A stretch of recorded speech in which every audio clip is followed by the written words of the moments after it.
What's up guys, j'espère que vous allez bien. Welcome, Guts MMA Betting Breakdown, une nouvelle édition cette fois-ci pour UFC 321. Demain, on a Tom Aspinall qui affrontera Cyril Gane pour le championnat des poids lourds. N'oubliez pas, c'est une morning card, donc mettez vos cadrans, préparez votre petit café. Manquez pas l'action, là. Faites-vous pas surprendre, ça m'est déjà arrivé. Erreur de débutant, donc essayez d'éviter ça si vous voulez voir la carte. Avant de commencer, se lancer dans les breakdowns, si jamais vous aimez ce type de contenu, un petit like, un commentaire, whatever, abonnez-vous à la page. Si vous en voulez un peu plus sur Instagram, un petit peu plus d'activité de ma part. Et si vous voulez pousser next level, vous voulez tous les paris, toutes les mises exactes, c'est sur Patreon là, que ça se passe pour moins de le prix d'un Big Mac là, par mois. Fait que bref, voilà. Dernière chose avant de se lancer dans le breakdown, je vous avais donné un free bet pour ceux qui sont dans le Patreon gratuit. Malheureusement, le combat a été cancellé. On parle de Mateusz Camilo puis Karim, son nom m'échappe. Bref, vous allez voir de qui je parle. Je vais vous préparer un autre free play là, plus tard aujourd'hui, c'est sûr et certain.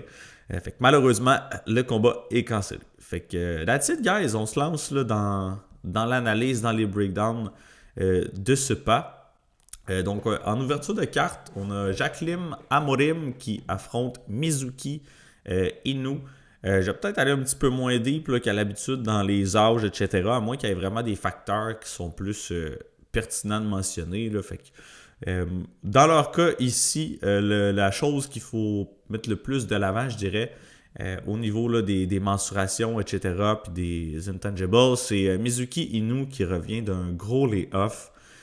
Donc, si on regarde ici là, plus précisément, là, le dernier combat de Mizuki était en 2023 face à Anna Goldie. Puis on s'entend, c'est pas un super niveau de compétition. Là. Anna Goldie, c'est... Si vous suivez les Instagram, les Facebook de ce monde, vous voyez qu'elle fait beaucoup de collaborations avec Paige Van Zandt, etc. Là, fait qu'elle elle a un moyen plus lucratif que le MMA de gagner sa vie. Puis d'ailleurs, elle s'est fait cas du UFC anyway, même si elle voulait. Fait que bref, pas super niveau de position. Puis son autre combat avant remonte à 2020, donc c'est vraiment loin, contre Amanda Lemos. Amanda Lemos est une bonne combattante, évidemment, mais ça fait tout de même là, 5 ans de ça. Donc, elle s'est battue une fois ici là, dans un span de 5 ans. C'est son retour. Elle n'est pas vieille pourtant, mais je pense qu'elle a été aux prises avec plusieurs blessures, etc. Puis honnêtement, c'est l'inactivité dans ce cas-là, c'est quelque chose qui me déplaît énormément là, chez Mizuki. Du côté d'Amorine, active là, récemment, elle a une défaite au UFC contre Sam Hughes, qui est une tough opponent pour n'importe qui dans la division, je pense. Mais après ça, belle streak, là, vous voyez TKO, sub. On a en Jacqueline Amorim une BJJ Specialist. Elle a gagné des titres multiples, que ce soit en gi, en no-gi, au sol. C'est une menace. Sa lutte est correcte, mais par contre, elle n'a pas affronté nécessairement des adversaires avec des wrestling defense phénoménales. C'est peut-être juste ça qui m'inquiète là, dans ce match-là ici. Fait que si on regarde un petit peu Jacqueline, là, oups, j'ai pas cliqué à bonne place. Amorim ici. Donc, vous voyez, elle s'est battue contre Sam Hughes. Sam Hughes n'a pas nécessairement une grosse défense de lutte. Elle est à 60% officiellement au UFC level. Du côté de Montserrat, 33%. Corey McKenna, elle est à 75%. Actually, c'est elle qui a la meilleure défense de lutte des adversaires qu'elle a affrontés. Vous voyez, elle n'a même pas de takedown d'ailleurs. Elle l'a soumis, mais elle a genre jump la guard, elle a sauté dans les bras de McKenna, elle l'a amené au sol. C'est quelque chose qui est intéressant parce que vous voyez, elle a réussi à la soumettre sans avoir besoin de la takedown. Elle s'est jetée sur son dos avec elle dans le top. Puis même elle a une bottom game incroyable. Là, fait elle va tout faire pour amener le combat au sol, c'est sûr et certain, se battre à ses avantages. Demopoulos, elle a une defense, takedown defense 26% au UFC level, c'est atroce. Poliana Viena, 35% aussi. Donc, vous voyez, c'est pas nécessairement des as de la lutte qu'elle a affronté, mais elle en a disposé au sol des 4. La seule qui a donné du fil à retordre, c'est Sam Hughes. Elle a perdu par décision. Puis du côté de Mizuki, elle s'entraîne, ou du moins elle s'est entraînée longtemps. Je ne sais plus si elle est encore là-bas, là, mais avec Matsera, Longo, etc. Donc quand même un bon bagage de lutte. Elle a un bon wrestling. Vous voyez, sur papier, 85%. Pas un gros sample, honnêtement, de takedown à défendre. mais quand même, sur papier, ça look good. Fait que dans le cas où Amorim a de la difficulté à mener le combat au sol, ça pourrait se corser un petit peu pour elle parce que Amorim, son striking est très très très rudimentaire. Là. Même je crois que Mizuki elle a l'avantage définitivement dans le département là, du stand-up. Pas nécessairement une grosse puissance de frappe, Mizuki, mais une technique correcte puis efficace aussi. Fait que pour ces raisons, j'ai tendance à aller définitivement du côté de Amorim. Je crois que le Jiu-Jitsu level il est vraiment plus haut de son bord. Par contre, les odds, là, un petit peu wild, vous voyez, là, moins 450, là, ça implique 81% de chance de win environ. Fait que c'est un peu wild à mon avis. Mais je comprends pourquoi c'est la favorite. À ce point-là, moins.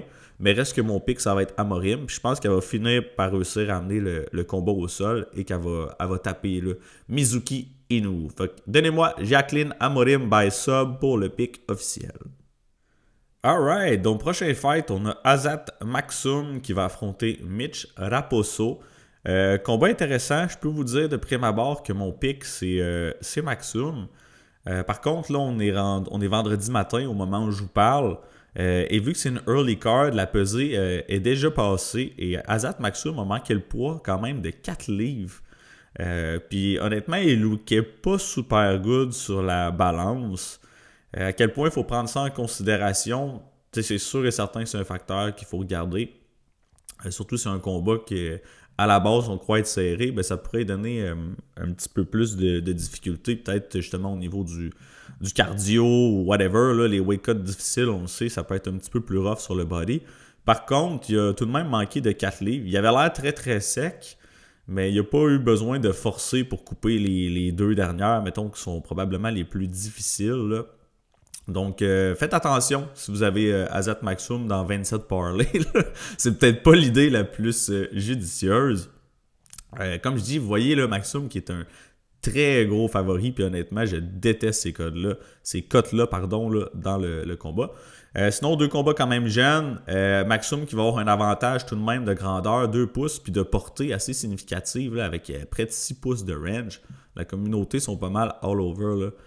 Maksum, j'ai juste regardé s'il y a un petit mouvement de odds.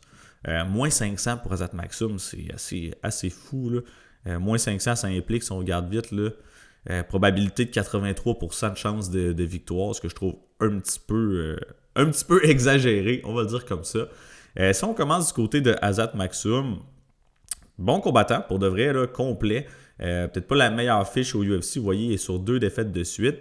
Mais c'est contre du gros calibre. Là. Il a gagné contre Tyson Nam par split decision.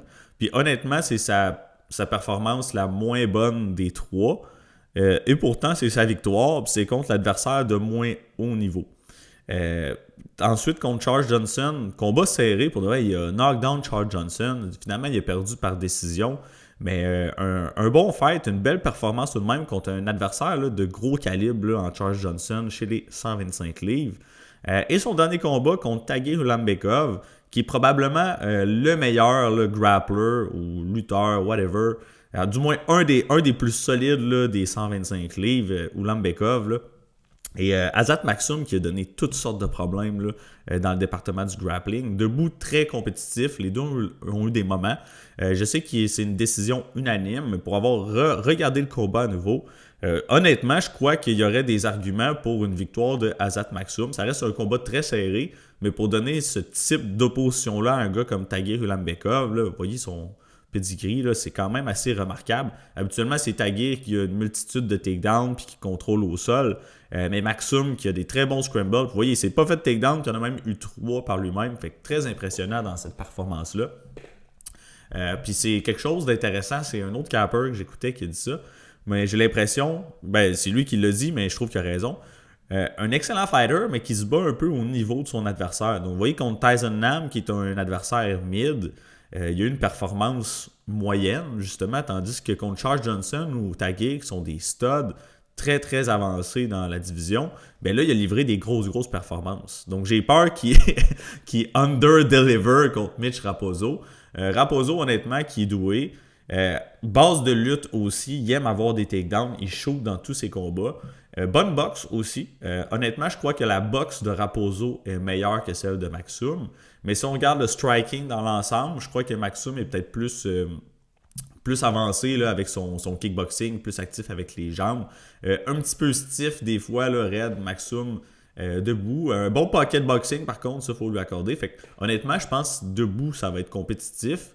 Mitch Raposo, s'il décide de shooter des takedowns comme il fait d'habitude, je pense que ça va probablement être une erreur. Je crois qu'il va se faire, de un, ben, les takedowns vont être défendus, out scramble, puis c'est peut-être même lui qui va se faire takedown par Maxum, c'est le même que je vois ça. Peut-être qu'il pourrait en avoir quelques-uns, mais bonne chance pour maintenir Maxum au sol et pour lui-même rester debout. Maintenant, qu'est-ce qui fait que je penche encore plus du côté de Maxum? Maintenant, c'est le volume de Raposo. Honnêtement, là, ça me décourage un petit peu. Là, regardez ça. C'est trois décisions, pardon. Son premier combat, ça a fini au deuxième round. Là. Mais si on regarde ses 2 combats au UFC level, c'est 2 split decisions, donc tout le temps dans les combats serrés. 32 coups significatifs en 15 minutes. 9 coups significatifs en 15 minutes. Ça n'a pas de bon sens. Là. Puis 32, regardez, c'est pas comme si on avait lancé une tonne. Là. 32 coups significatifs sur 76. Et même les strikes. Fait que même dans les échanges de grappling ou whatever, qui a du corps à corps, il n'envoie pas de shot nécessairement. Même contre Soumedarji, c'est encore pire. Là. 9 sur 26, 13 sur 30 en 15 minutes. Donc, impossible pour moi là, de backer ça. Debout, comme je dis, probablement compétitif, mais je pense que Maxum va avoir plus de volume, plus d'activité. S'il y a des échanges de grappling, je vois Maxum avoir le dessus. Probablement lui-même qui va avoir des takedowns. Et on a vu aussi là, Raposo se faire sub à Contender Series. Donc, écoutez, Maxum qui est un excellent grappler qui pourrait peut-être, là, avec ses Lanky Arm, aller chercher une sub opportuniste dans un shoot de Raposo. Fait que, bref, pas un méga fan de Raposo en ce moment. Je crois que Maxum, il est plus prouvé, plus complet, plus polyvalent, plus solide dans plusieurs départements. Donc, ça va être mon pick officiel. Par contre, les odds, moins 500, comme je vous dis, il n'y a pas grand-chose à faire avec ça. À moins que vous snipez une prop, si vous avez du Maxum décision, Maxum sub, peut-être que vous pouvez aller chercher un petit peu de value, là, mais son money line, là, honnêtement, il n'y a pas grand-chose à faire. Puis c'est pas le genre de... Justement, surtout avec la weight miss, là, c'est pas le genre de gars que je trusterais pour mettre dans toutes mes parlays, même si j'en ai pas une tonne. Là, fait que soyez prudents, guys. On y va avec Maxum pour le pick. Mais next, vous me forcez vraiment à prendre un pick dans ce combat-là. Pour de vrai, ça n'a pas de bon sens. Stay away, ne misez pas là-dessus, soyez prudents, ok?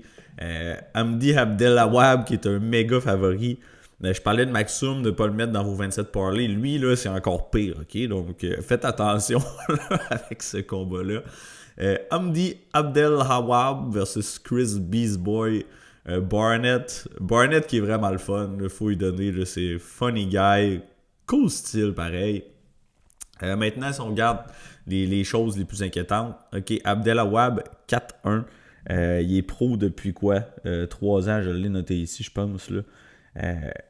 3 ans chez les professionnels en MMA, 16 ans chez les professionnels en MMA pour Barnett, fait que très très grosse expérience de plus.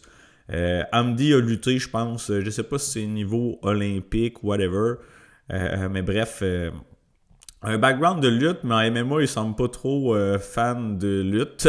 On l'a pas vu utiliser super souvent, là, c'est takedown. Il va plus essayer de soigner des bombes debout ou te pousser dans la cage. Fait que, bref, premier facteur à considérer, on a parlé de l'expérience, c'est fait. L'âge, 39 ans pour Beastboy Barnett.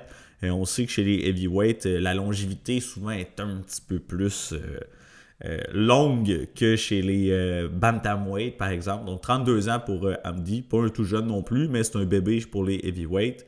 Le poids, les deux tout près là, de la limite. Là. Même je pense que Beast Boy a déjà manqué le poids des heavyweights. Puis pourtant, il fait 5 pieds 9, guys. 5 pieds 9, c'est un... Il est plus petit que moi. Il pèse 261 livres. Il se bat chez les heavyweights. Incroyable. Puis pourtant, c'est lui qui a plus de portée. Là. Donc, vous voyez, Hamdi 6 pieds 2. Une grandeur plus, on va dire, régulière là, pour les poids lourds. Mais il y a un désavantage de range de 2 pouces. Fait que assez là, incroyable. Honnêtement, là, ça crie red flag par-dessus red flag, là, ce combat-là. Là. Fait que c'est pour ça que je vous dis de vous tenir loin. Puis pourtant, crème, la communauté qui est plus partagée que ce que les odds impliquent, là, moins 350. Puis je pense pour ça a même monté plus haut là, pour Abdelawab. Moins 550, oh my god. Honnêtement, à ce prix-là, je vais peut-être prendre un petit poke sur Barnett. Ça n'a pas de bon sens que ce gars-là soit moins 550. Fait que bref, écoutez, on rentre un petit peu plus dans les fiches, etc. Là. Mais Abdel Awab, pour de vrai, il a fait son début au UFC en 2022. Ça a été sa plus belle performance contre Dontel Mayes. A gagné sur la carte des juges, mais vous voyez, ça a été overturned. Pourquoi? Hamdi Abdelawab, il était tombé dans le chaudron de dans le chaudron de potions magiques.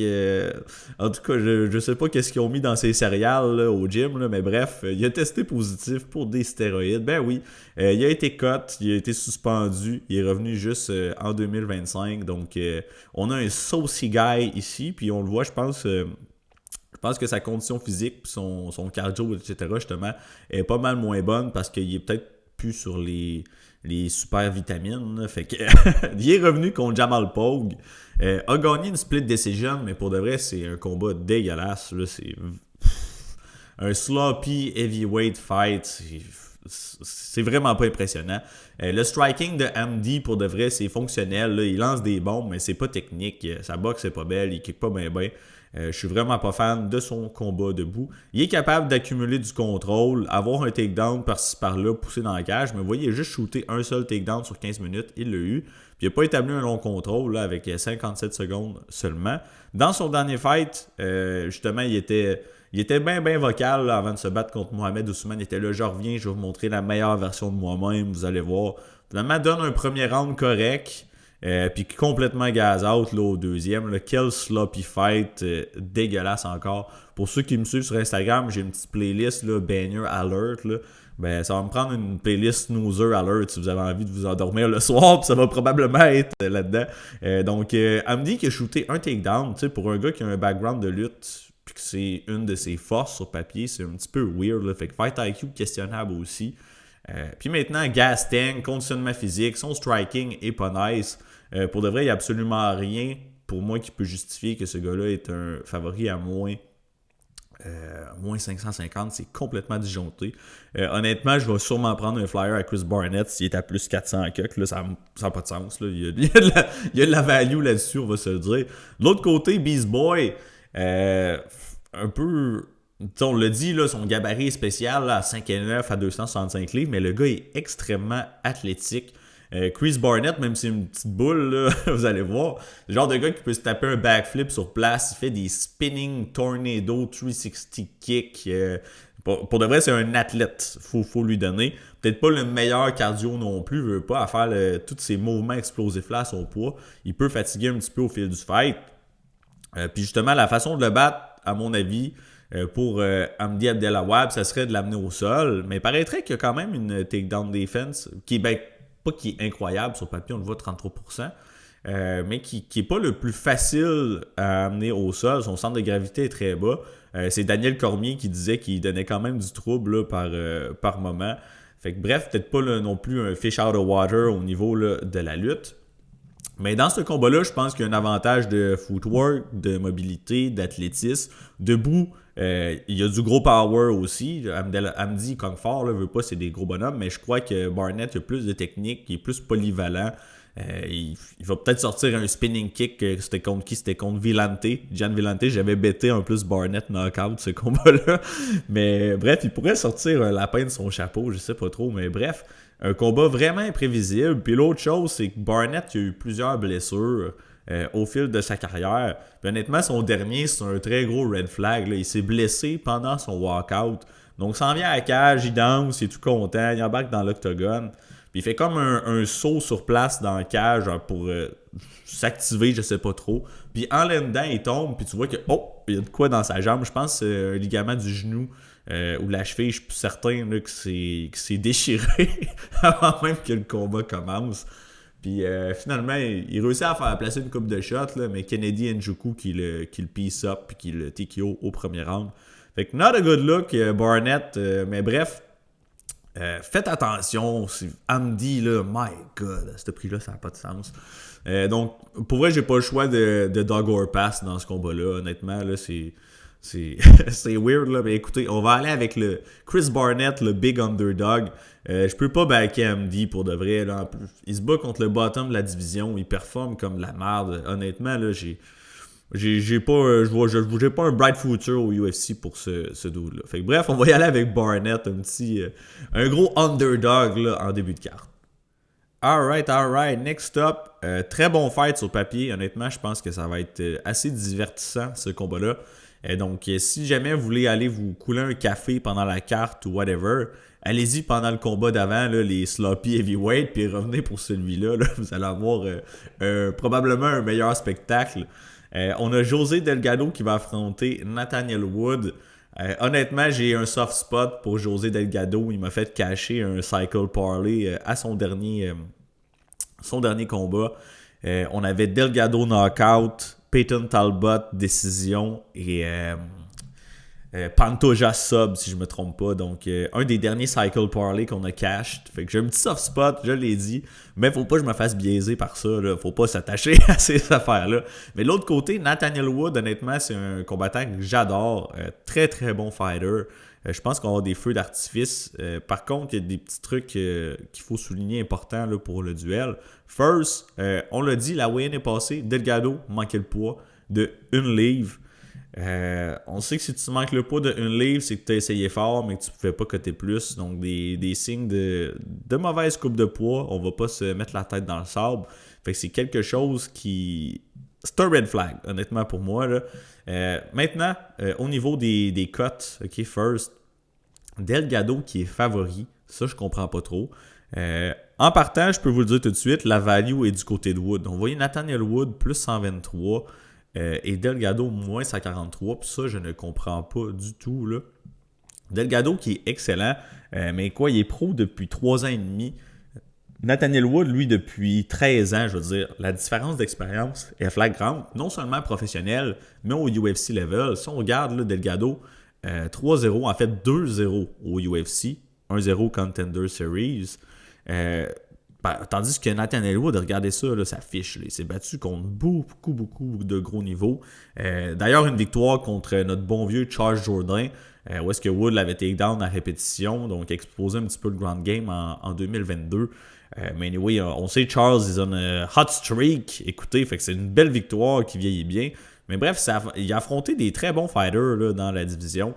John Dodson, dans le temps, qui était assez spectaculaire. D'ailleurs, il s'est fait knocker. Castaneda, pas mauvais. Charles Rosa, Charles Jourdain, Philly, Naimov, Pineda, Morgan Charrière, sa dernière victoire. Fait que je veux dire, comment justifier que Delgado est un favori over Wood? J'ai vraiment de la misère à comprendre. À part justement du overhype. Puis la semaine dernière, justement, on a eu beaucoup de succès en bettant contre le overhype. Donc le moneyline de Delgado, pour moi, c'est un gros non. Okay? Même si j'ai tendance, c'est sûr que la pesée, la balance, la pesée qui a manqué, ça joue en ligne de compte. J'aurais pick, je crois, Delgado. Mais je peux pas le bet en tant que favori. Là. Honnêtement, ça n'a pas de sens, là, à mon avis. L'âge, les deux sont jeunes. Delgado qui va avoir un gros avantage de gabarit. Ça, il faut lui donner par contre. 5 et 11 versus 5 pieds 6 et 73 pouces de portée contre 69 pouces. Delgado qui a un bon gabarit pour la division, mais c'est surtout Wood qui est très petit. Là. Il se battait avant chez les 135 livres, mais était tanné de la coupe de poids où c'était peut-être plus difficile, de monter à 145, mais c'est vraiment pas un gros bonhomme là, pour la catégorie de poids. Donc, OK, peut-être que ça rentre en ligne de compte pour les odds, mais à mon avis, pas assez pour le justifier. Si on regarde un petit peu au niveau du style, on a parlé de l'expérience, etc. Mais Wood, qui est un striker très complet, très bonne technique, va feinter beaucoup, mixe bien les kicks, les low kicks, les tips, whatever. Des très bons setups. Je crois que techniquement, il est supérieur à Delgado, là, debout, c'est sûr et certain. Par contre, ce que Delgado amène à la table, c'est un dog. Il va mettre de la grosse pressure, il va pas laisser respirer, il est prêt à manger des shots pour en donner.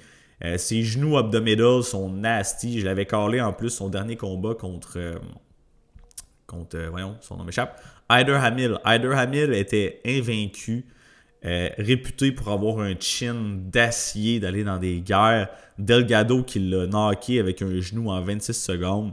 Puis je n'avais parlé dans mon analyse écrite en plus cette fois-ci, le genou up the middle. Puis je crois que c'est quelque chose qui pourrait avoir du succès dans ce combat-là. Nathaniel Wood qui est plus petit, qui a les mains très hautes, mais souvent un petit peu plus latérales. Ça laisse l'ouverture pour les shots, là, les uppercuts, les knees. Fait que je serais pas surpris que Delgado il réussisse à en placer. Mais par contre, je crois que ça va être compétitif, honnêtement. Là. Wood qui a un bon footwork, très technique, supérieur. Delgado, il faut qu'il bring un dogfight. Honnêtement, je crois que Wood il est beaucoup plus à l'aise dans un combat, plus posé à distance technique. On l'a vu contre Morgan Charrier. Les deux, ils ont des séquences qui bougent pas bien, ils sont un en face de l'autre, ils feintent, ils échangent. Mais oubliez ça, le Delgado, il va avancer, il va mettre une pression monstre, puis ça va être un scrappy fight, c'est sûr et certain. Puis c'est là, justement, qu'il pourrait aller chercher l'avantage. Wood qui s'est déjà fait knocker, mais qui s'est fait blesser aussi dans plusieurs combats. Je le suspecte d'être un petit peu chini. En général, quand il se fait dropper ou sonner, il récupère très vite. Mais contre un gars comme Delgado, s'il smell de blood, ça pourrait ne pas pardonner. Donc c'est contre Naimov. Contre Naimov, il me semble qu'il s'est fait clip solide, là, mais contre André Fili, il s'est fait knockdown. Plusieurs fights qui se fait toucher solidement et ébranler. Donc je crois que l'avantage de durabilité est définitivement là, du côté de Delgado. Maintenant, dernière chose qu'il faut souligner, debout, honnêtement, je m'attends à un match compétitif parce que même si Wood est plus technique, Delgado, il bring the dog, puis il va avoir des moments également. Pas sous-estimer le power de Wood, pas nécessairement un raw power comme certains athlètes, c'est vraiment sa précision et sa vitesse qui fait qu'il peut sonner knockdown les gens. Plus au niveau maintenant de la lutte, Wood il est très très complet, puis s'il a l'opportunité de shooter des takedowns, je pense qu'il va le faire. Il pourrait aller peut-être sécuriser des rounds du top control, peut-être même très créatif avec ses soumissions opportunistes. Donc, je pense qu'on va probablement avoir un petit peu de ground game dans ce combat-là. Ce ne sera pas Delgado là, qui va l'initier. Je m'attends à ce que ce soit Wood qui essaie de shooter des takedowns. Probablement Delgado dans des échanges wild, là, il va se mettre à swinger, il va être ouvert. Je pourrais très bien voir un Wood là, shooter un takedown pour ralentir le pace puis aller marquer là, des points. Fait qu'honnêtement, je suis vraiment pas fan des odds. Avec la weight miss, ça me donne envie de lean du côté de Wood un petit peu plus niveau pick. Mais écoutez, je suis partagé pour cela. Écoutez, je pense, live là, je vous donne Delgado, mais vous resterez à l'affût. Ça se peut que je swap mon pick là, d'ici demain. Là, je vais regarder comment ça se passe. Je vais aller faire 2-3 petites analyses de plus. Par contre, je vous le dis, le value side, si vous voulez parier, c'est Nathaniel Wood à plus money, définitivement. Je me tiens loin des money lines dans ce combat-là, là, c'est sûr et certain. Hey, next up, on a un autre combat de poids lourd. Quand même plusieurs sur la carte là, de demain. On a Walter Walker qui affronte Louis Sutherland. Si on regarde un petit peu, là, vite fait, les fiches, etc. 14-1 Walker, assez impressionnant. Et le petit frère de Johnny Walker, pour ceux qui se demandaient, demi-frère, on va le dire comme ça. Louis Sutherland, 10-3. Walker qui est un gros favori. Peut-être un petit peu enflé à mon goût, là, moins 400, je trouve ça élevé, mais c'est vraiment le favori justifié là, dans ce combat-là. Brésil, mais vous voyez, là, Fighting Out of Moscow, Russia, donc s'entraîne en Russie avec les gros méchants lutteurs russes. Pour vrai, 27 ans, là, c'est vraiment un baby heavyweight, là, ça n'a pas de sens, là, Walter Walker. Je crois qu'il y a beaucoup, beaucoup de potentiel. 6 pieds 6, c'est un big dude, 6 pieds 3, porté 2 pouces et demi de plus là, pour Walker. Oui, on voit les sentiments de la communauté. Là. 91% des gens qui pensent que Walker gagne par soumission. C'est quand même drôle pour un combat heavyweight. Là. Si on regarde les cotes, on va regarder vite fait, pardon, là, si ça bouge. Ok, moins 3,80, moins 3,57 ici. Ça commence à descendre un petit peu. J'aime ça. Y a-tu des gros mouvements en ligne qui avaient ouvert à moins 3,50? Fait que un petit peu plus de bon sens, mais pareil, gros favori. Walter Walker, vous le connaissez probablement. Si vous ne le connaissez pas, je vous le présente rapidement. Il est arrivé au UFC. Perte par décision contre Lucas Bresky. Honnêtement, c'est un fight assez sloppy. Là, c'est pas super divertissant. Walker qui a eu 2 moments, mais qui a fatigué. Et honnêtement, allez voir la shape de Walker à son premier combat au UFC. Puis maintenant, le dude a vraiment travaillé sur son conditionnement physique. Il a perdu du poids Il est rendu plus rip, il a l'air plus sharp. Là, fait que props à lui là, d'avoir fait tout ce travail-là. Puis après ça, regardez ce qui est arrivé. Junior Tafa, qui n'est pas un as du Jiu, sub heel hook, premier round. Dontel Mace, pas un as du Jiu-Jitsu, faut se le dire. Sub heel hook, premier round. Et son dernier combat, Kennedy Njoku. Un big dude pour de vrai, Kennedy. Sub heel hook au premier round.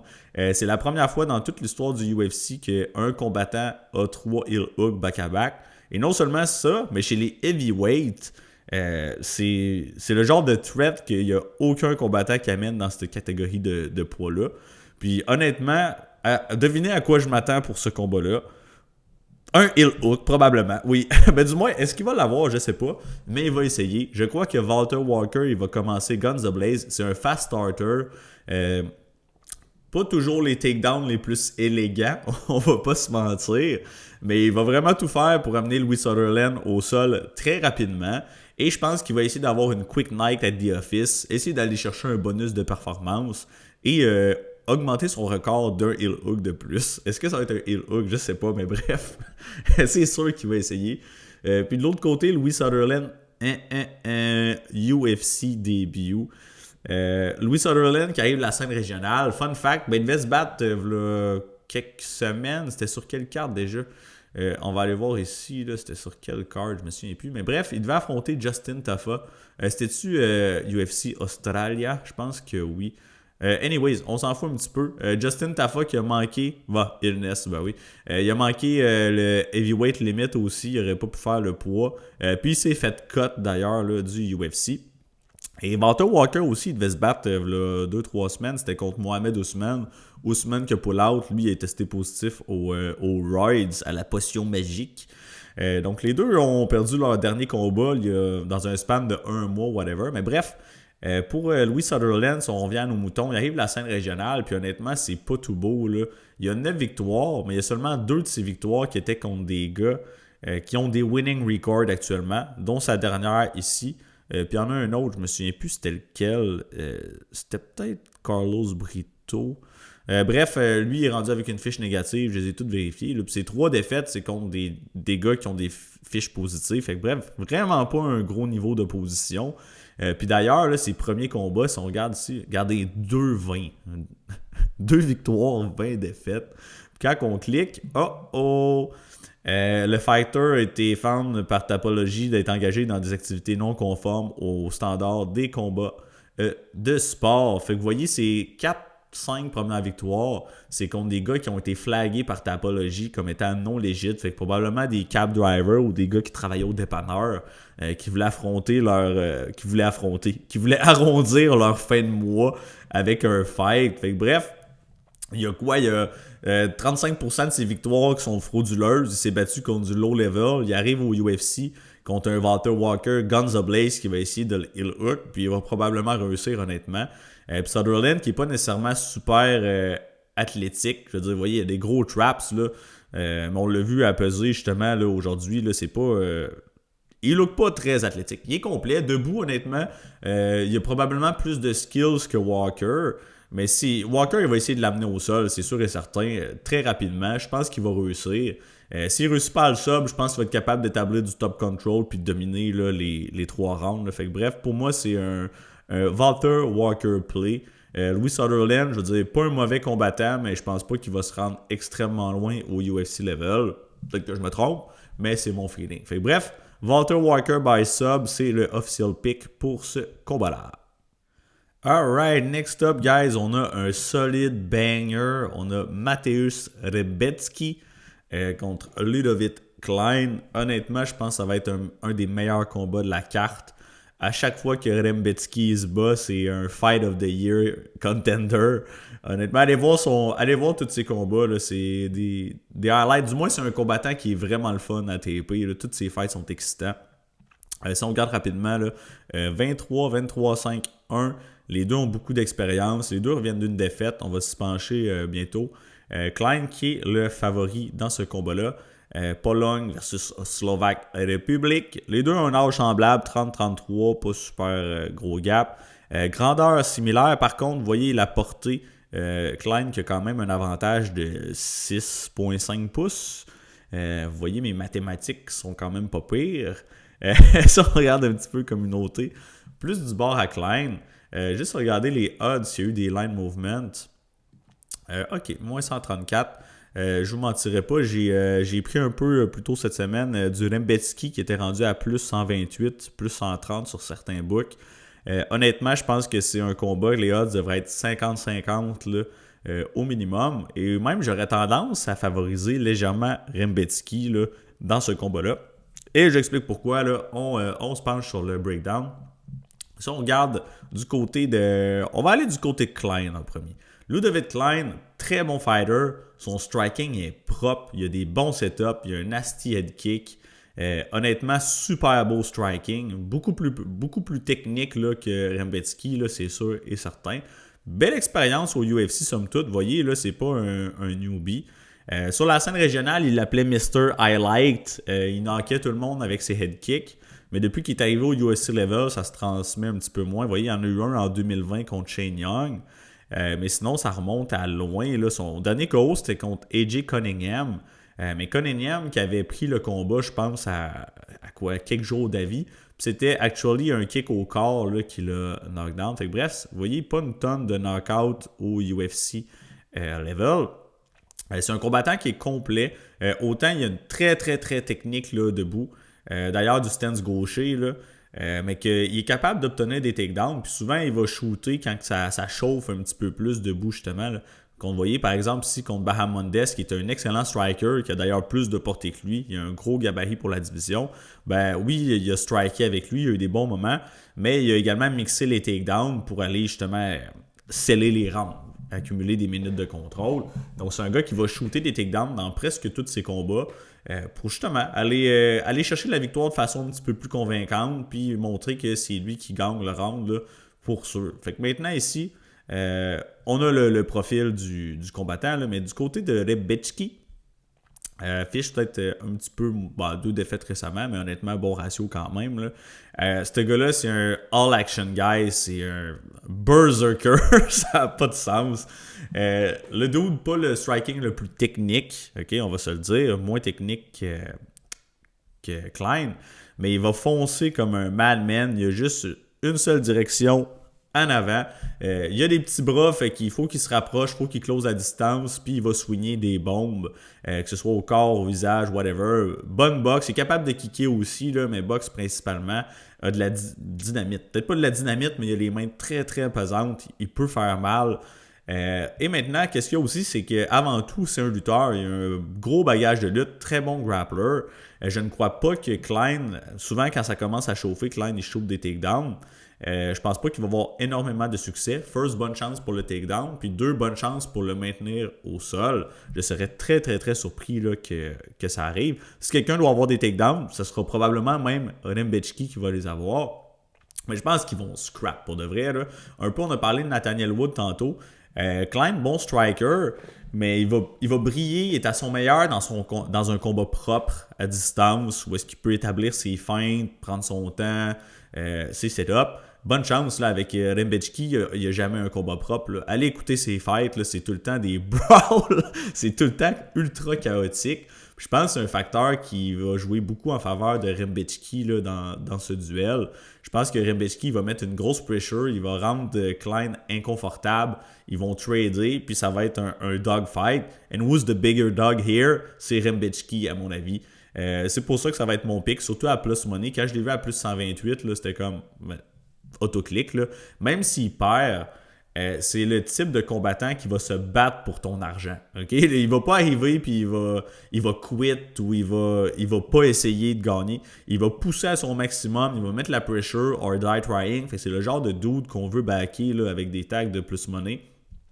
Comme je vous dis, c'est un combat qui est 50-50 ou près. Fait que oui, Rembetsky, il pourrait perdre, que ce soit par knockout, ça me surprendrait parce que Rembetsky a un menton d'acier. Il peut absorber une shitload de dégâts. Il s'est fait TKO par Ferreira, mais ça n'a pas été facile. Puis ça a été, vous voyez, à 9 secondes là, de la fin du fight. Chin, il y a l'avantage de durabilité, je crois, dans ce combat-là. Mais écoutez, c'est volatile comme fight. Puis la dernière chose qu'il faut que je souligne tout de même, c'est que Rembetsky s'est battu il y a 2 mois et demi contre Chris Duncan. J'ai parlé de ma playlist Banger Alert sur Instagram tantôt. Elle est dedans, ok, ce combat-là, pardon, là, c'est un des meilleurs de l'année, honnêtement, là, c'est incroyable comme fight, les deux, ils se sont tabassés, là, c'est fou.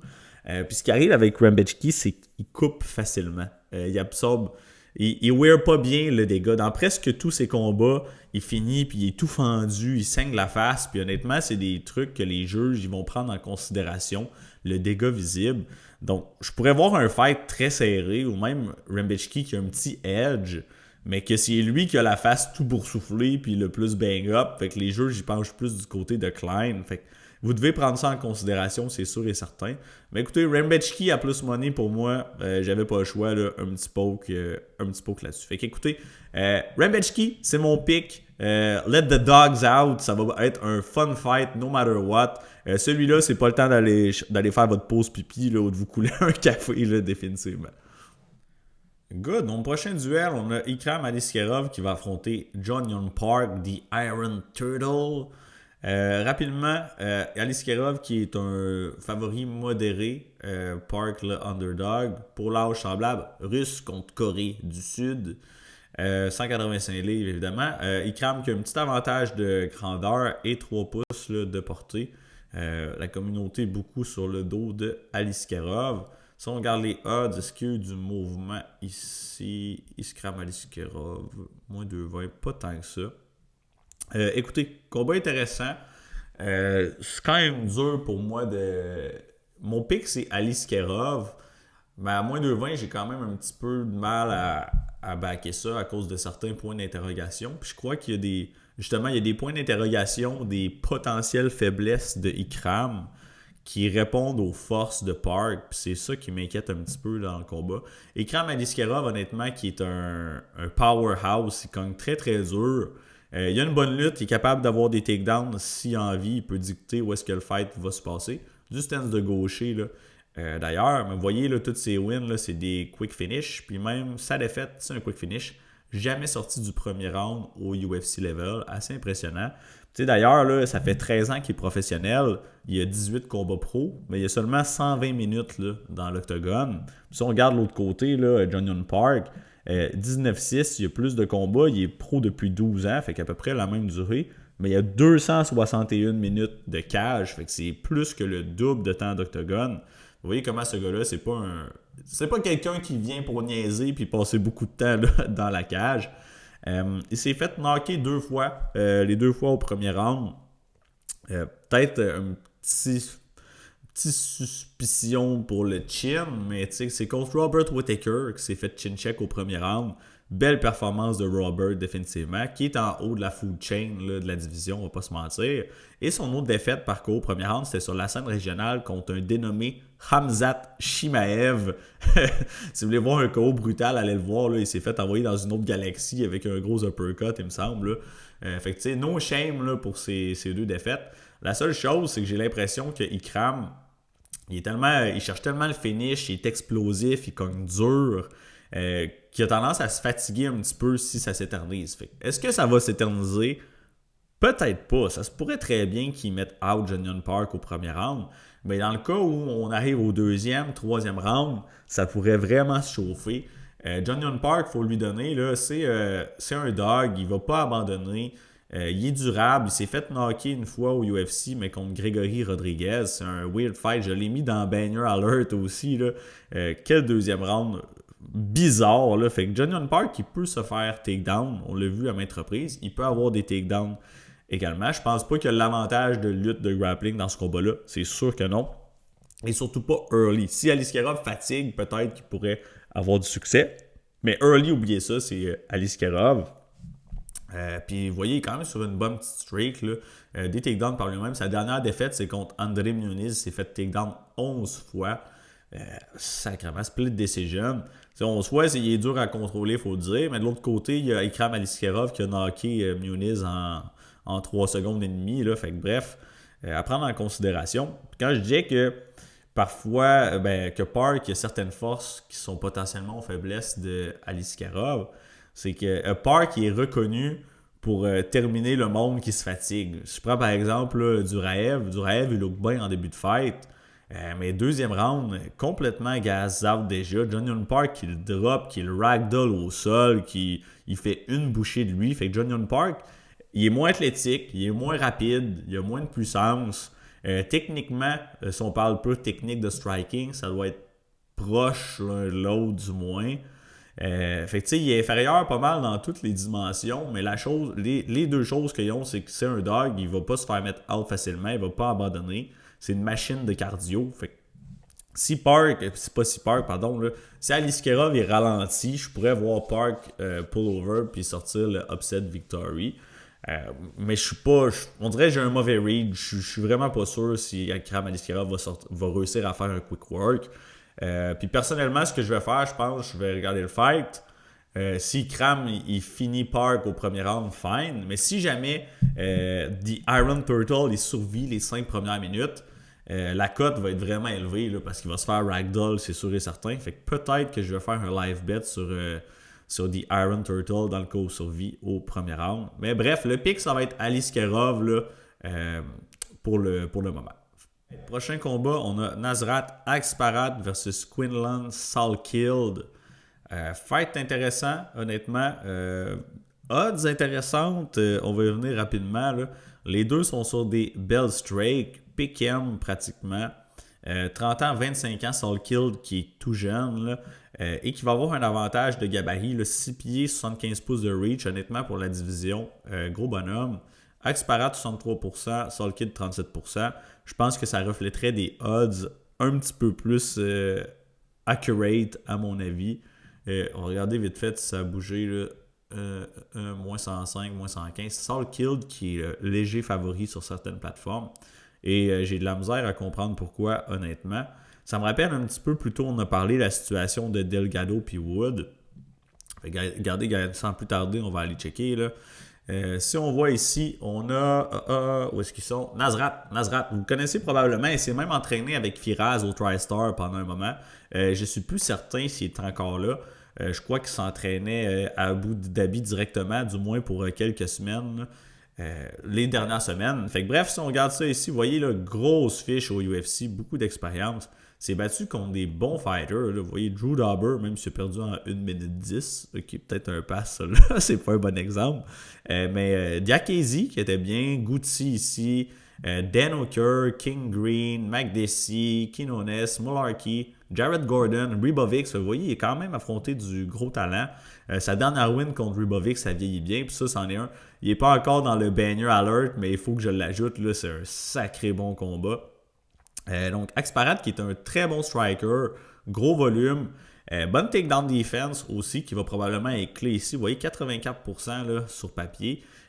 Beaucoup d'expérience, l'avantage, puis il est jeune. Je pense qu'à son âge, là, il arrive dans son prime. Puis de l'autre côté, on a Salkeld qui commence au UFC.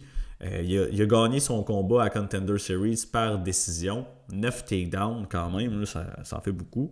Il a disposé de Anshul Jubli en 19 secondes. Pour de vrai, Jubli est pas UFC level. Ce gars-là est vraiment... Pardonne-moi Jubli, là, mais t'es pas du calibre UFC. Après ça, victoire par décision contre Yana Lachmouz, qui est pas nécessairement un top level non plus. Fait que grosse différence d'expérience, de niveau d'opposition.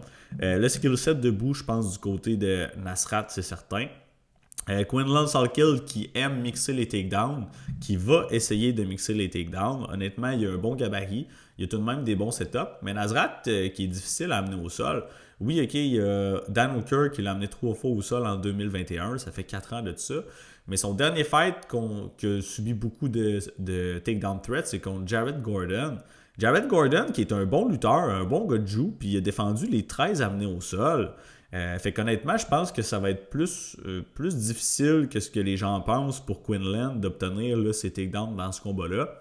Et l'ultime facteur qu'il faut souligner, c'est que Salkeld, il a accepté le combat, je pense, à 9 jours d'avis. Donc, il fly de l'Australie à Abu Dhabi à 9 jours d'avis pour se combattre contre Nasrat qui est là depuis plusieurs semaines. Nasrat, sur Instagram, il a mentionné là, que je pense que c'est le 4e changement d'adversaire. Fait que ça fait un bout qui est supposé se battre sur la carte, qui lui cherche un opponent. Et finalement, c'est Salkeld qui répond à l'appel à 9 jours d'avis. J'imagine qu'il est en fight shape tout le temps, mais je veux dire, le décalage, le flight, même pas une préparation, là. Je veux dire, c'est tous des facteurs qui entrent dans la balance. Puis là, en plus, il est contre le combattant qui a plus d'expérience au UFC level, bon takedown defense, supérieur striking, le volume. Saul Kidd, on l'a déjà vu ralentir en fin de combat. Aksparat, lui, ok, oui, peut-être un petit fade, là, fin de troisième round, mais dans des combats avec un pace de malade où est-ce qu'il va lancer genre 200-300 coups, fait, je veux dire, je pense que l'avantage de cardio également. Fait, pour moi, c'est comme no-brainer, là, les odds ils font aucun sens. Je pense que Nasrat, il devrait être à moins 140, moins 150, voire même un petit peu plus. Là. Donc, écoutez, je pense que ça va même être le nouveau free play. Nasrat Aksparat Moneyline, dépendamment de votre book, regardez, essayez de magasiner les meilleurs odds, là, mais j'ai un 2-unit play là-dessus. Je pense vraiment que Nasrat devrait être favori dans ce combat-là, puis que tout pointe en sa direction.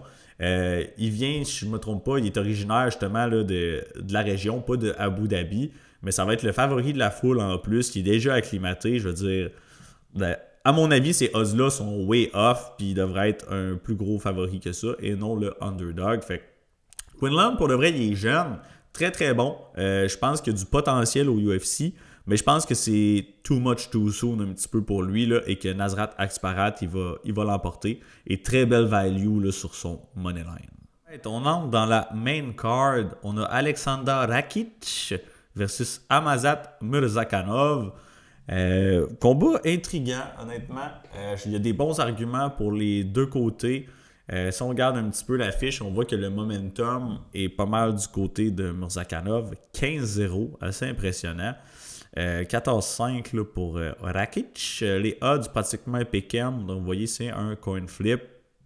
L'âge, 36 ans versus 33. Donc, Murzakanov. Puis honnêtement, peut-être qu'il ment sur son âge, je sais pas trop, mais il a l'air plus vieux que ça, là, pour de vrai. C'est arrivé dans le passé, on le sait, les histoires de José Aldo, whatever, là.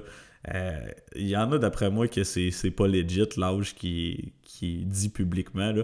Mais bref, maintenant à souligner, Rakic 6 pieds 4, 5 pieds 10. Il reste plus grand que Chris Barnett de tantôt là, chez les heavyweights. But damn, c'est short là, pour la division. Et la portée, gros avantage là, pour Rakic. Si on tente le pouls de la communauté ici, on voit bien de quoi ça a l'air. Les odds, on va aller regarder vite fait, là, ça a bougé. Rakic, où est-ce qu'il est? Ici. Ah, moins 115, moins 105. Donc Rakic qui est rendu un léger favori sur BetOnline. Intéressant. Je pense que la ligne, elle a swap. Sûrement, le monde, ils ont vu la pesée. Ils ont vu comment Azamat il a l'air d'un petit bonhomme là, de 45 ans. Ça se peut très bien. Mais si on regarde un petit peu leur résumé, là, Rakic qui revient d'un layoff de un peu plus d'un an, si je ne me trompe pas, sur 3 défaites. Mais regardez c'est contre qui. Là. C'est important, il faut prendre ça en considération. De un, il y a un gros résumé là, au UFC. Mais vous voyez, il a perdu contre Blachowicz. Puis honnêtement, c'est un combat qui lookait bien. Mais il s'est blessé au genou au 3e round. Là. Il me semble que c'est le genou, là, mais bref. Il lookait bien dans ce combat-là. Il a dû prendre un layoff, évidemment. Là. Revient en 2024 contre Jiří Prochazka. Fait qu'on a Blachowicz qui a été champion. Jiří également. Puis son dernier combat, c'était contre Magomed Ankalaev qui a touché l'or aussi. Combat que les gens disent serré, mais honnêtement, je pense que c'est un clear-cut fight que Magomed Ankalaev va gagner. Mais tout de même, vous voyez que le duo de Rakic, il opère à un très haut niveau là, depuis un moment. Il s'est battu contre Santos quand il était wash un petit peu, mais moins. Anthony Smith il a perdu contre Ozdemir, décision partagée, combat serré. Gros knockout contre Jimmy Manuwa. Pour de vrai, celui-là est très impressionnant. Là. Si vous voulez aller voir un beau KO, là, allez jeter un œil. Et de l'autre côté, on a Murzakanov. Murzakanov qui est petit, qui est 15-0, on le sait. Puis qui est sur une belle streak également, dont 5 knockouts. Mathieu Sheffield, qui s'est battu d'ailleurs, je pense qu'il est actif à PFL. Pas nécessairement un mauvais combattant, mais peut-être pas le top de la division. Nchukuni, ça on va reparler rapidement. Là. Clark, Jacoby, une belle victoire. Manyfield également. Ribeiro, bof, là, pas un super haut level. Mais bref, c'est un combattant très surprenant pour son gabarit, comment qu'il est explosif. Style karaté. Il se tient à l'extérieur, il est très très bouncy, léger sur ses pieds, surtout en début de combat. tend à ralentir, mais il y a une bonne gestion de la distance, il se tient loin, puis quand il rentre, hop, il rentre avec des gros power shots. Honnêtement, ce gars-là, il pack à punch, et ça me surprend comment un gars aussi light foot, parce que pas, il se déplace, il est explosif, comment il peut se grandir rapidement au sol et générer beaucoup de puissance avec ses mains. Il est gaucher, il a une gauche dévastatrice, mais aussi un check hook droit là, mortel. Là. Donc, le gars, il frappe comme un troc. Non seulement en début de combat, premier round, il est extrêmement dangereux, mais même s'il ralentit, fatigue, il est capable d'aller générer de la puissance plus tard dans le combat. On voit deuxième round, troisième round finish. Fait que c'est toujours à prendre en considération. De l'autre côté, Rakic, on a un bon striker très technique. Je pense que Rakic, mettons globalement, on a parlé tantôt dans un autre combat, là, mais je pense qu'il a un meilleur striking globalement. Mais c'est un autre gars, encore une fois, qui il se bat un petit peu plus propre techniquement à distance avec son allonge. Oui, Murzakanov, il est plus petit, il est plus short, il manque de portée, mais c'est ça dans tous ses combats. Toute sa carrière, c'est ça à quoi il a dû faire face. Donc, je pense qu'il va trouver un moyen de rentrer dans le pocket puis placer des gros shots. Maintenant, je voulais reparler du combat contre Tafon et Nchukuni. Je crois que c'est D6, c'est le combat qui a eu le plus de difficultés. Oui, au round 3, Jacoby qui est revenu. Mais dans ce combat-là, Tafon, il donne beaucoup de mal à Azamat parce qu'il met de la grosse pression. Il engage le clinch, il dog walk, pousse dans la cage. Donc, puis je crois que c'est le style qui va donner de la misère à Azamat. Ça prend un grindy fighter qui va push un gros pace, qui va closer le range, parce qu'Azamat, c'est à distance. Si tu lui laisses beaucoup d'espace pour opérer, puis il peut bouger comme il veut, in-out, c'est là qu'il est à son meilleur. Donc, il faut que tu rendes ça un dogfight, du clinch, c'est pas là qu'il shine le plus. Tu mixes des takedowns, tu le pousses dans la cage, tu le grind, il se fatigue early. Je pense que c'est absolument le style pour le battre. Puis Tafon qui lookait good, honnêtement. Je crois même qu'il faudrait aller vérifier les official scorecards. Mais je pense qu'il avait peut-être gagné les 2 premiers rounds. Du moins, là, le deuxième, c'est sûr et certain. Là, donc, vous voyez plus de volume. Il y avait le game plan parfait. Par contre, début 3e round, même Azamat il avait l'air gaz out fin du 2e. Ça commence, il le pogne avec un genou au visage. Il l'éteint. Il l'éteint littéralement. Dans tous ses combats, Azamat, il blesse ses adversaires. Dans la majorité, il termine. Vous voyez, il y en a 5 par knockout. Mais même contre Jacoby, là, il y a un knockdown officiel, mais dans le premier et dans le deuxième round, là, il stun Jacoby solide. Là, fait qu'il blesse ses adversaires à chaque fight. Puis Rakic, justement, c'est un long fighter qui va vouloir se battre opérer à distance. On dirait que j'ai de la misère à voir Rakic arriver, justement, puis pusher dans le clinch, rendre ça dirty. C'est pas son style. C'est un gars technique, beau combo à distance, il a des bons calf kicks, des bonnes mains, il mixe bien ses combinaisons. Puis je pense pas que c'est le style qui est le plus successful contre un gars contre Azamat. Fait que même si les odds sont serrés, que Rakic il a un plus gros background, je sais qu'il a changé de fight camp, ça fait plusieurs mois, là, peut-être un an-ish, là, après le combat contre Ankalaev, il est parti avec une nouvelle équipe. J'ai l'impression qu'il n'y a pas le momentum puis qu'il n'y a définitivement pas le style pour aller vaincre un gars contre Murzakanov. Je crois qu'il va se faire blesser à un moment ou l'autre. Soit Azamat par knockout, ou sinon je pense qu'il va être capable d'aller chercher les 2 premiers rounds, là, de placer les plus gros shots, blesser Rakic, les plus gros moments. Et peut-être que Rakic pourrait revenir au 3e. Azamat, qu'on le sait, il fatigue, là, veut pas, il faut pas se le cacher. Là. Soyez pas surpris si à la fin du 2e round, Azamat il est un peu moins mobile, il bouge moins bien. Ça se pourrait très bien là, qu'il emporte une décision 29-28 sur la carte des juges. Mais écoutez, je vais pencher du côté de Murzakanov. Peut-être que je me trompe, mais ça va être mon pick là, pour le moment. Alright, combat suivant. Celui-là, j'ai hâte. Un autre combat chez les heavyweights. Et potentiellement pour le prochain aspirant au titre des poids lourds contre Aspinall ou Gann, on verra là, demain. On a Alexander Volkov, Drago versus Jilton Almeida. Si on regarde un petit peu, 38-11 pour Alexander, c'est une expérience de malade. 22-3 pour Almeida. Volkov qui est un underdog considérable ici. Russia versus Brésil. 37 ans, 34 ans. 37 ans, on peut dire, oh shit, c'est vieux, mais pour les heavyweights, pas tant que ça, honnêtement. Là. 261 livres versus 237. Grosse différence de poids, là. C'est assez massif. C'est même très massif. Grandeur 6'7", 6'3". Il y en a des rumeurs qui sortent comme quoi Volkov serait encore plus grand, mais bref, on n'est pas là pour se signer là-dessus. La portée qui est très semblable par contre. Si on regarde la communauté, 51-40. Je suis surpris ça par contre. Honnêtement, ça me surprend que ce soit autant là, partagé. Puis même, j'aime ça parce que c'est ce que je pense quand même aussi que ça devrait être. Si on regarde les odds, ça l'a-tu bougé? Volkov à plus 170 quand même. Il y a un peu de money qui est revenu sur Volkov. Jelton qui était à moins 2,25, je ne me trompe pas, hier ou plus tôt cette semaine. Les odds qui se resserrent un petit peu. On regarde un petit peu leur résumé avant de se lancer dans le style. On a Volkov ici, vous voyez, grosse expérience au UFC, s'est battu contre tout le monde. Roy Nelson, Big Country, Tim Johnson, Verdum, Curtis Blades, Gregor, je veux dire, regarde des name it, là, il a affronté tout le monde. Il a perdu contre Cyril Gane là, en 2021. Il a perdu contre Aspinall, no shame, c'est un monstre. Mais après ça, revenu une belle streak. Rosencross, Romanov, Tai Tuivasa, Pavlovich, très belle performance là, de Volkov ici. Et son dernier combat contre Cyril Gane, honnêtement, je pense qu'il aurait dû gagner.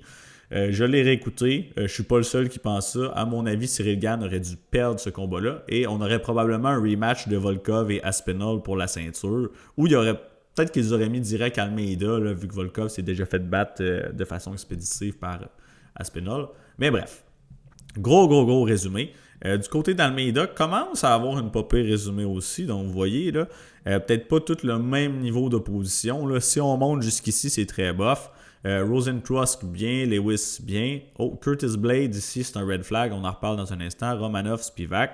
Fait que, honnêtement, belle streak là, de Almeida aussi. Mais dans ce combat-là, on a vraiment un gros clash de style.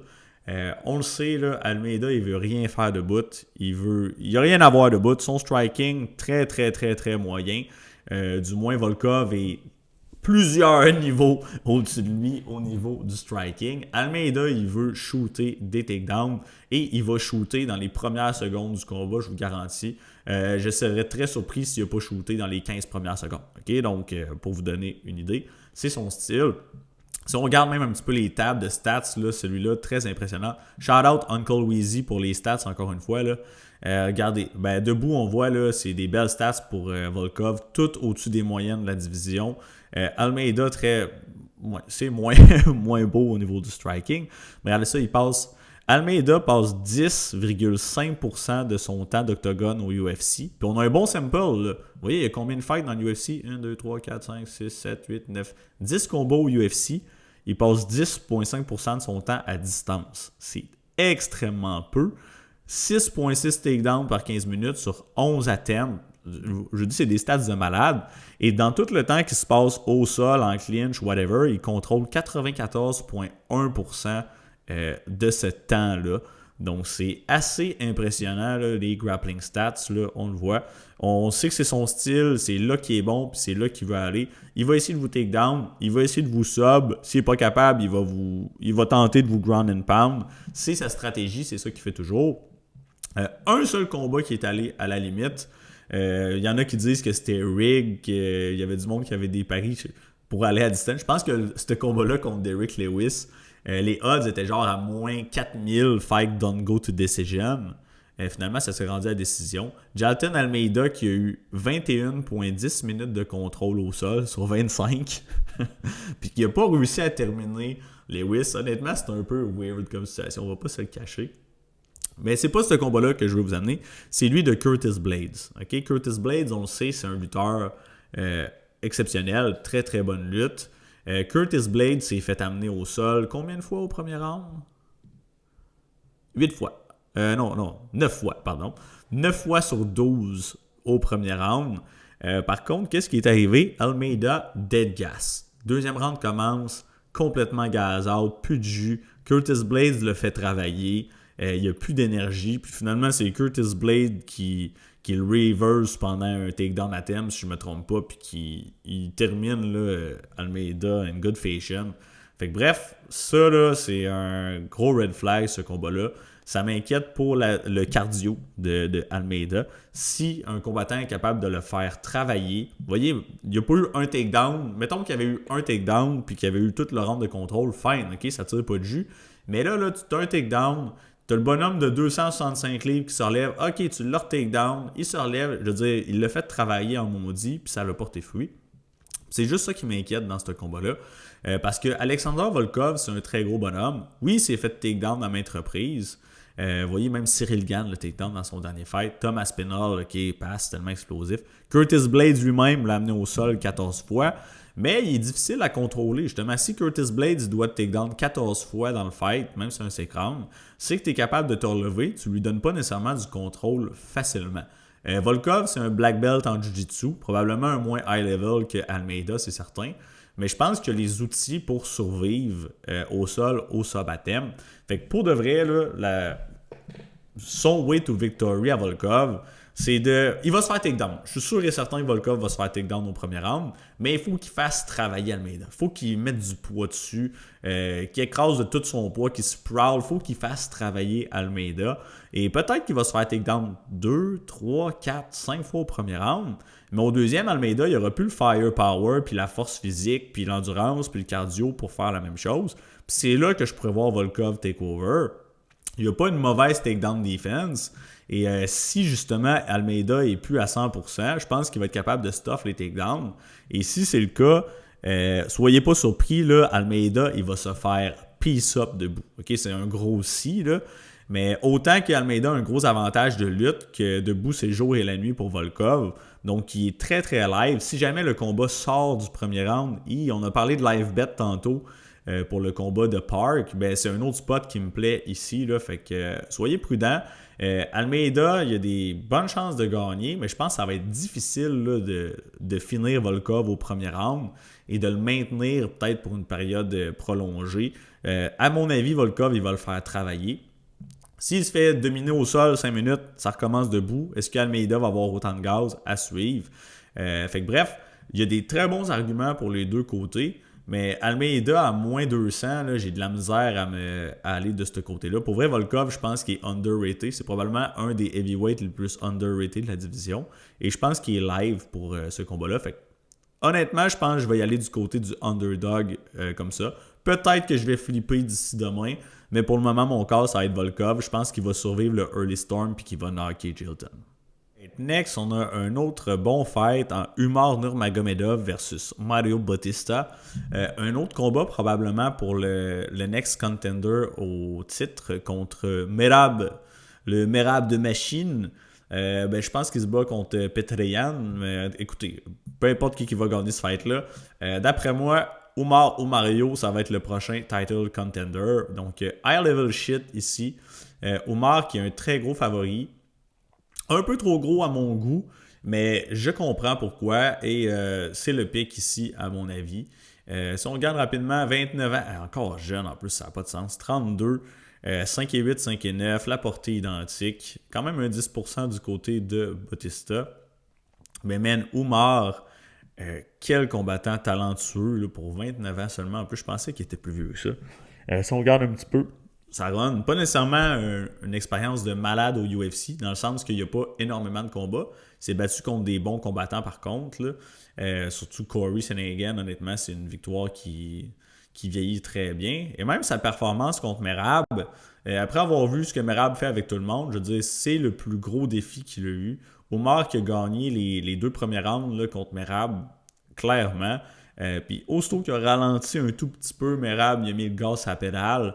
Il a réussi à aller chercher les 3 rounds, les 3 derniers, mais je veux dire, ça reste un combat serré. Il y a des rounds que Merab a gagné qui jouent par des thin margins. Fait que, pour de vrai, combattant très talentueux.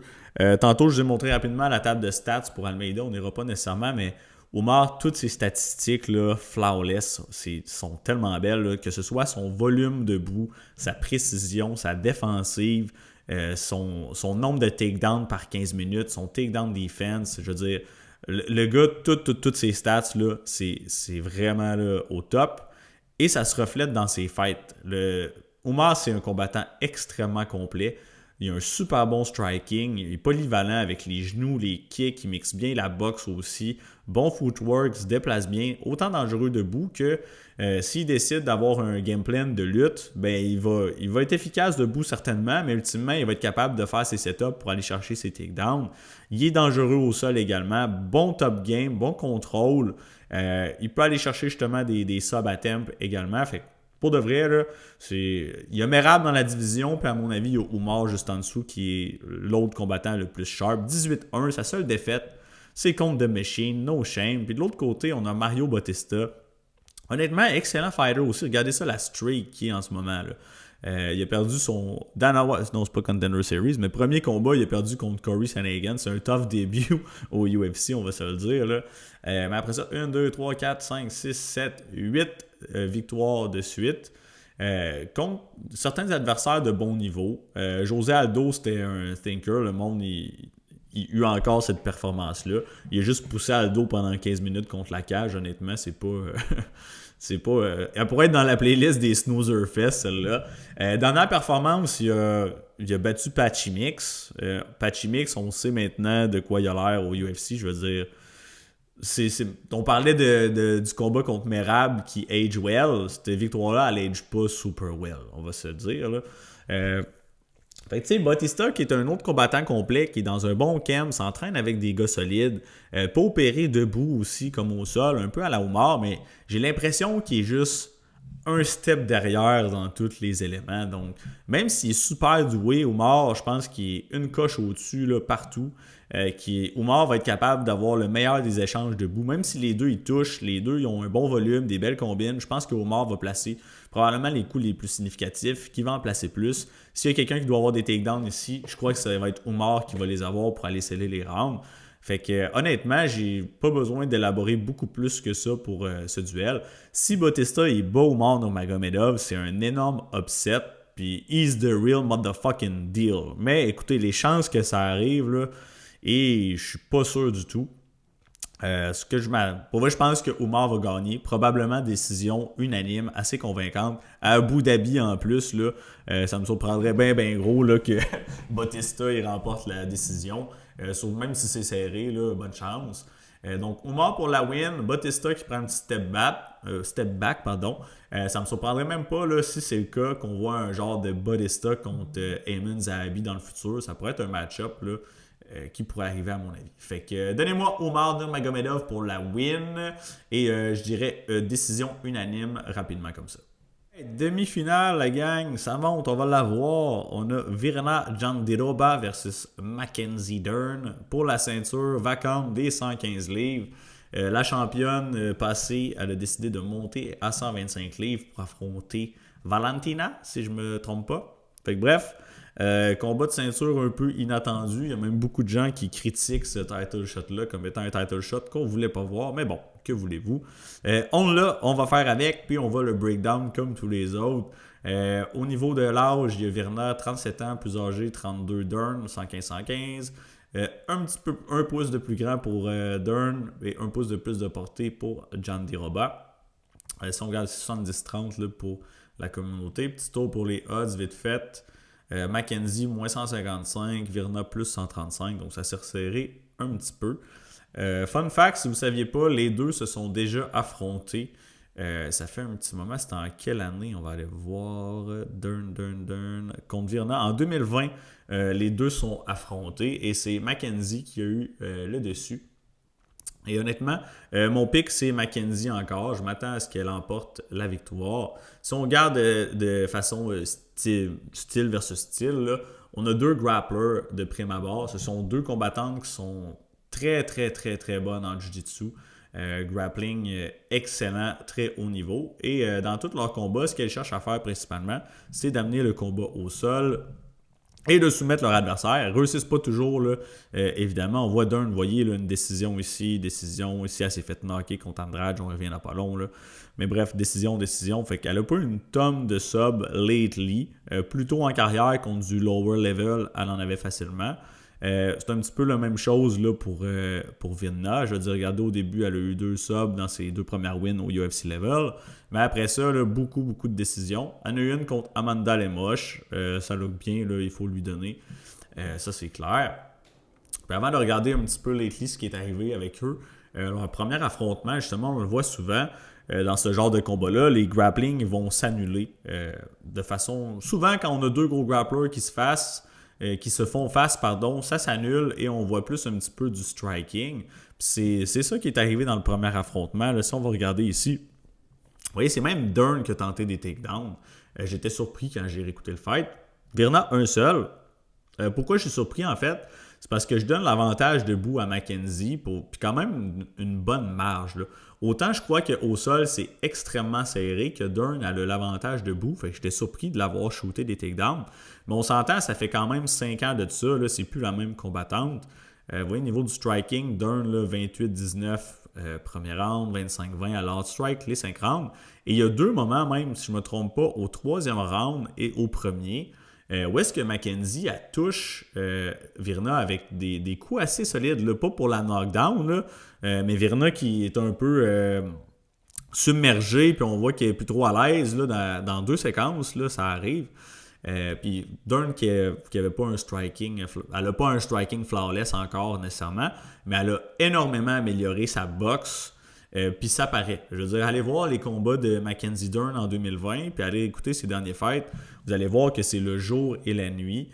Pour Outstrike Loopy, là, c'est très bon. Je veux dire, même si techniquement peut-être moins supérieur, son striking est efficace. Dans le sens que Mackenzie, elle va avancer, elle n'a pas peur de recevoir pour donner. Donc c'est un genre de... un petit pitbull, entre guillemets, là, elle va foncer, elle va swinger, puis même si c'est pas la technique la plus clean, elle pack un bon punch, puis elle a pas peur de throw, là, définitivement pas. Puis du côté de Virna, son striking, très, très rudimentaire. Elle a des crochets un peu wild, en tout cas, pour de vrai, son striking est moins élevé que Dern, à mon avis. Je crois que Mackenzie elle a un avantage d'explosivité, de jeunesse, de puissance, de bout. De mobilité, je l'ai peut-être déjà dit, mais bref, je pense qu'elle domine. Fait à mon avis, Virna, si elle veut gagner ce combat-là, elle doit take down Dern, puis la maintenir au sol, établir du contrôle. Bonne chance pour la soumettre par contre. Puis ça sera peut-être pas la chose la plus facile à faire. Je crois que Virna elle peut avoir des takedowns. Il faut lui donner plus vieille un petit peu, produit plus fini, on va dire. Depuis leur premier affrontement, je crois que Mackenzie a fait beaucoup plus de progrès que Virna. Mais elle a tout de même amélioré sa lutte et son contrôle, à mon avis, là, Jandiroba. Mais si elle a des takedowns, ce qui va probablement arriver, tu sais, Mackenzie, elle va, même si elle n'a pas les subs, elle va scramble, elle va essayer d'aller chercher des subs à thème pour reverse ou pour se relever, créer des opportunités. Je pense pas que ça va être done deal là, si elle se fait mettre sur son dos. Et avec le edge debout, si Mackenzie peut avoir un plus gros volume, placer les plus gros shots, je pense qu'elle peut edger ce combat-là. Je l'ai dit, Mackenzie qui a stumble un peu Virna là, dans leur dernier affrontement. Et l'autre chose, c'est qu'on a déjà vu là, Jandiroba fatigué un peu plus late en fight. Dans certains duels, tu vois qu'au 3e round, surtout debout, tu sais, mettons qu'elle est au sol pendant 3 rounds, il n'y a pas de trouble pour elle. Là. Mais rendu au 3e round, debout, envoyer des punches explosifs, plus difficile un petit peu. Ça peut être plus tough d'avoir ses takedowns à temp aussi. Fait que honnêtement, je pense que Dern est live là, pour. Elle a un très bon cardio, Dern, en passant. Là. On l'a déjà vu aller faire des 5 rounds à gros pace, là, ici entre autres contre Angela Hill. Mais je pense que round 4-5, là, Dern elle va être dominante, puis elle pourrait peut-être même aller chercher un KO, TKO. C'est un long shot, écoutez, mais c'est pas hors de la table à mon avis. Donc, donnez-moi Mackenzie Dern pour la victoire. Même si on l'a déjà vu se faire finir elle-même, donc par exemple contre Jessica Andrade, mais on s'entend, Andrade, elle l'a knockdown 4 fois, elle a donné toute qu'une volée, puis Mackenzie, elle voulait continuer, je veux dire, elle est tough, elle va pas abandonner, elle va pas give up. Je pense qu'elle va pousser un gros pace, elle va avoir le meilleur des échanges de bout, plus de volume, les shots les plus significatifs, puis elle va être capable là, de out-scramble Virna pour se relever au besoin. Peut-être que Mackenzie va shooter des takedowns. Honnêtement, j'aimerais mieux l'avoir striké le plus possible, mais c'est pas hors de la table. Virna pourrait voler 1 ou 2 rounds, définitivement, mais worst case scénario, je pense que Mackenzie Dern va emporter là, 3 rounds à 2 là, sur la carte des juges. Alright guys, on est rendu à la finale, on l'a eu, on a fait notre way up. on a Tom Aspinall versus Cyril Gane, bon gamin. Pour le Heavyweight Championship of the World. Si on regarde un petit peu ici, 15-3 pour Aspinall, 13-2 pour Gane. Aspinall qui est un gros favori tout de même, peut-être un petit peu trop gros Scott à mon goût. 32 ans, 35, le poids Aspinall qui a un petit avantage. 6'5", 6'4", semblable. Gane qui a tout de même 3 pouces de plus là, de portée, gros allonge. Au niveau de la communauté, on voit que pas mal, la grande majorité est du côté là, de Aspinall. Au niveau des odds, ça a changé depuis la pesée. Un petit peu d'argent qui est rentré du côté de Gane là, sur BetOnline. Intéressant. Si on regarde rapidement, là, Tom Aspinall, pour de vrai, là, c'est un wrecking ball, c'est un finisher. Il n'a jamais vu de round 3 en carrière. Je pense qu'il a vu 2 fois le round 2. Au UFC, une seule fois d'ailleurs, mais ça n'a pas dépassé, vous voyez, 1 minute 9 là, du deuxième round. C'est très court. Il y a 18 combats professionnels qui totalisent 45 minutes dans l'octogone. C'est assez remarquable. Son average fight time au UFC, c'est 2 minutes et demie. Là. C'est assez fou pour de vrai. Là.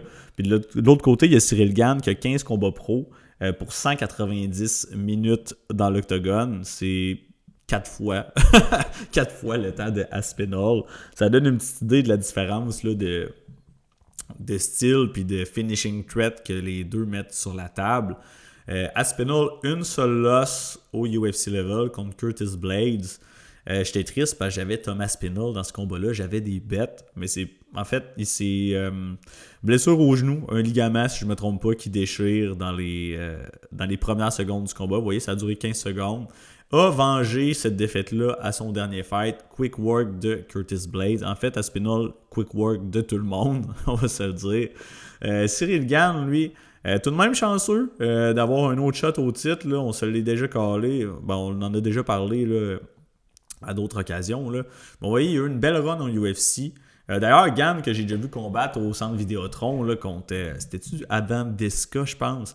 Puis lui avait donné toute une raclée. Là. C'était impressionnant. Là. Fait que, bref, arrive au UFC, quick work, ben pas quick work, mais je veux dire, belle séquence. Il bat tous ses adversaires.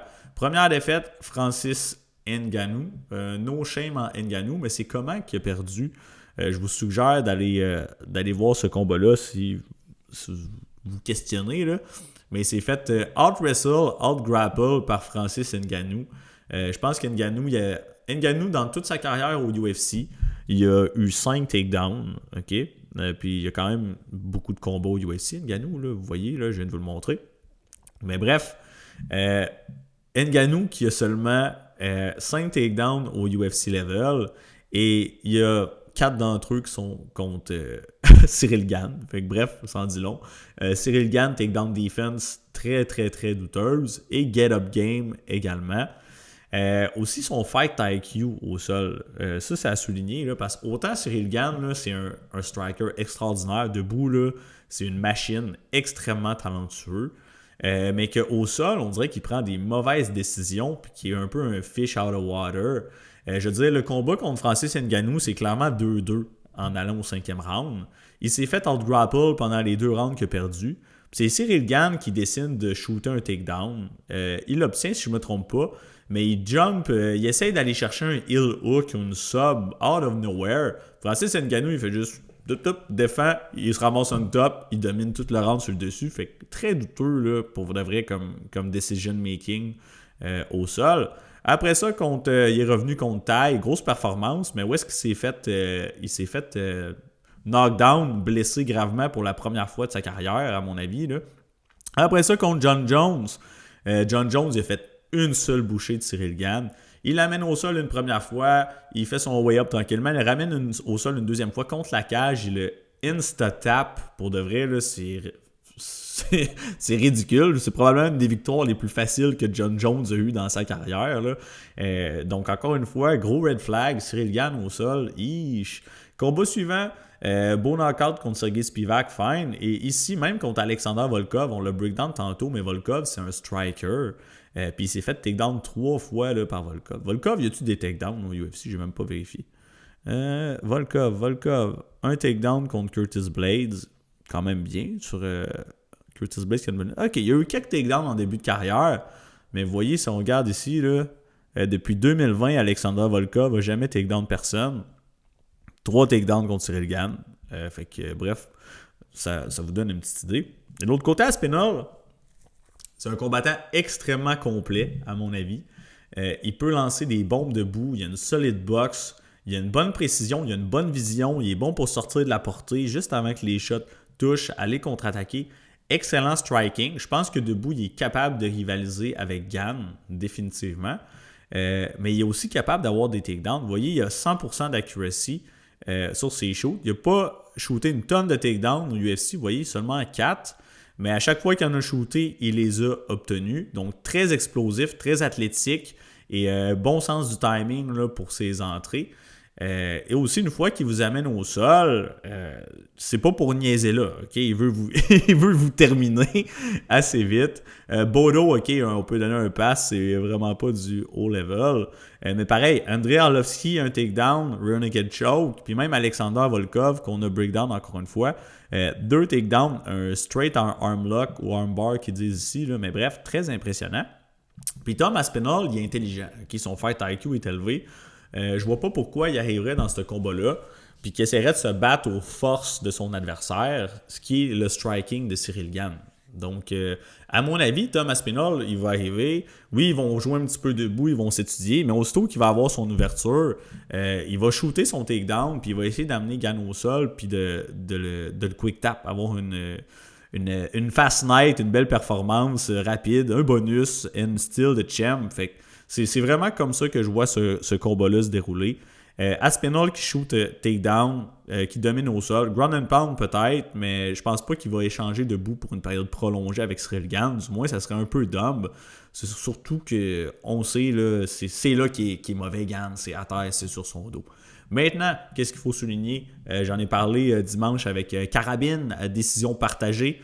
N'oubliez pas de tune in dimanche prochain là, pour le recap de la carte. Mais bref, Tom Aspinall, on a parlé, il n'est jamais allé au 3e round. Il est très, très explosif, très athlétique. Tout ce qu'il fait, c'est avec puissance. Fait que je soupçonne que si le combat dépasse 1 round et demi, 2 rounds, Tom Aspinall pourrait ralentir, à mon avis. Là. Et si c'est le cas, Gane, il a déjà fait des 5 rounds, il a un bon cardio. Et si tel est le cas, je crois que Gane est extrêmement live là, pour gagner ce combat-là. Donc, à mon avis, Tom Aspinall, il faut qu'il l'emporte dans les 2 premiers rounds. Sinon, je pense vraiment qu'il va ralentir. J'ai pas de preuve qu'il va ralentir parce que c'est jamais rendu là. Mais son style explosif, justement, tout porte à croire que il va slow down là, si ça dépasse la marche des 10 minutes. Et si c'est le cas, ça pourrait être une tough night pour lui là, at the office. En plus, c'est pas un 3 rounds. Je veux dire, tu as 5 rounds à faire. Si tu gazes out là, après 10 minutes, la soirée elle va être longue. Il pourrait même se faire finir par Gane là, dans une situation telle que telle. Fait que bref, mon pick c'est Tom Aspinall. Tom Aspinall by sub.